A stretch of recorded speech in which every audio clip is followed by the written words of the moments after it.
Deva des abeilles, c'est une conscience collective. C'est un champ morphique d'information qui est doté d'une intelligence assez remarquable et avec lesquelles on peut communiquer et interagir.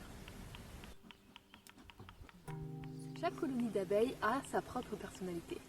En fait, on peut les apprivoiser. Comme un chat ou un chien, si on passe un certain temps à proximité d'une ruche, chaque jour, au bout d'un moment, la colonie apprend à nous reconnaître et une amitié, une intimité peut se créer comme ça.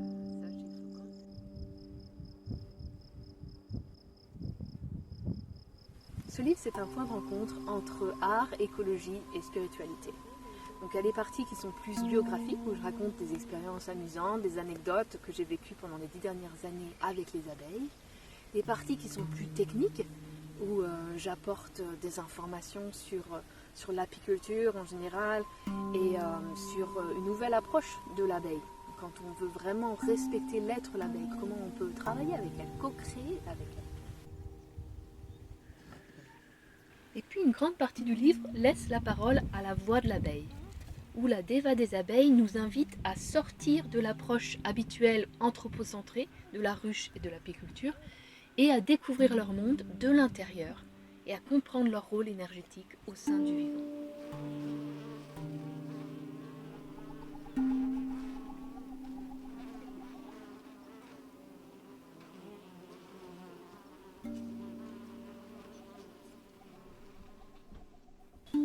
De tout temps, dans toutes les traditions, l'abeille a été très présente en tant qu'animal chamanique qui relie les mondes et qui est considérée comme une messagère des dieux et une enseignante qui peut nous aider à faire nos choix sur notre chemin de vie personnel, à prendre notre responsabilité en tant qu'humain sur cette planète.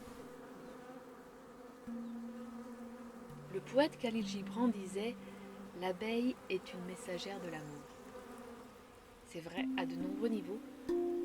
D'une part, les butineuses aident les fleurs à se reproduire et à offrir leurs fruits, et d'autre part, elles revitalisent les éthers de la planète. L'état général de santé de l'abeille est fragile, et quand elles sont exploitées de manière insensible pour la production de miel et pour la pollinisation de monocultures inondées de pesticides, eh bien, elles disparaissent et elles se retirent de l'autre côté du voile.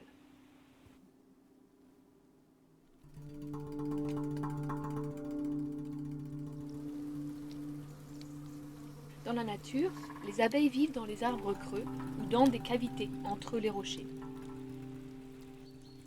Il est important de soutenir la présence de colonies à l'état sauvage ou semi-sauvage, sans récolte ni traitement, afin qu'elles aient la possibilité de développer des comportements de résistance face aux maladies. Une des plus belles façons d'aider l'abeille à renforcer son système immunitaire et à retrouver sa souveraineté, c'est d'encourager la biodiversité. C'est de régénérer les forêts, de planter des arbres, de planter des fleurs dans nos jardins. Mais surtout, la Deva des abeilles nous invite à nous affirmer dans notre propre souveraineté et notre présence au monde, à changer notre système de croyances basé sur la peur du manque, la peur de l'autre, la peur des insectes qui piquent, et à nous reconnecter avec notre essence profonde, à participer à la co-création de ce qu'elle appelle le jardin planétaire.